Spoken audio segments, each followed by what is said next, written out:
Okay, fourth graders, what you're looking at here is you're looking at 2-digit by 1-digit multiplication.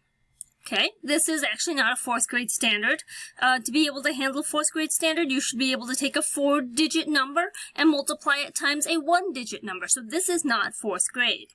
All right, but we're walking that direction. So I can't give you a, if you master this, great. But it's still not going to be able to give you a 3 on your report card. So what we're going to do is we're going to try to find the area of each part. And when I say that, we're going to look for the area of this part right here and the area of this part. Okay? So we have 2 different pieces that we're looking at to find area. So now, if we're looking at this, I'm going to zoom in just a little bit. We have to look at this and say, okay, so we are going to have to figure out the area of A and the area of B. Okay?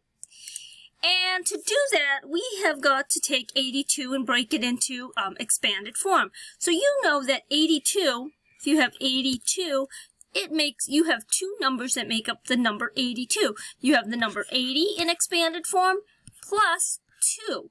Okay? That's 82. So that you know, so this will be 8 cubes tall, even though this isn't drawn to scale and the grid doesn't look correct. It shows that it's really 4 cubes, but it's not drawn to scale. So this one's actually 1, 2, 3, 4 cubes tall, but in actuality, it's really going to be 8 cubes tall.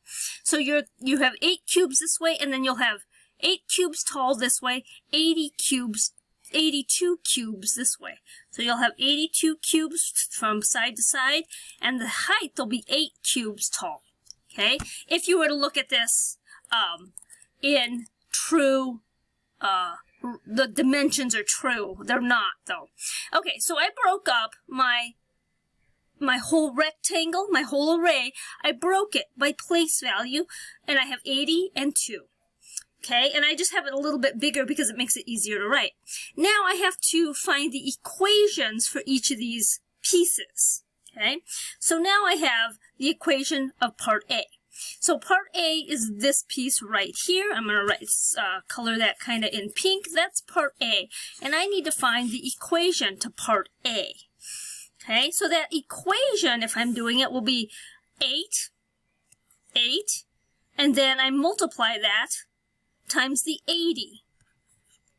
Because I have 8 groups with 80 in each group. So I have 8 groups, 1, 2, 3, 4, 5, 6, 7, 8. 8 groups and 80 in each group.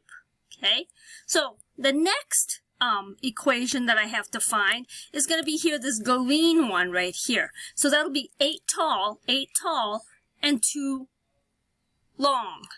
So if I'm writing that equation, I have 8 tall, and there are going to be 2 for 8 and 2. Okay, so those are the dimensions. So now I found the equations. Now, what's the area? Well, I know that the area then is going to be 8 times 8 is 64. Add 1 0. Okay? 8 times 2 is 16. And then I have to add these two together. So I have 640 plus 16. If I did a better job of this, I would have actually lined that up. So let me reline that up. I have 640. And I have 16. I put and then I have 6, 5, 6. So the area, the total area of 82 times 8 is going to be 658. That's the product right here. That's the product. That's the answer. That's the answer. Okay? So you have 2 parts. You have the 8 times the 80. And then you have the 8 times the 2. Okay? And then you distribute the 8, you get the answer, add up the 2. This is called partial quotients. This is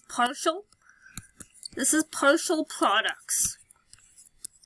Because each of these is a product. This is a product and this is a product. Partial products, add them together. You get your answer. Questions, concerns, let me know.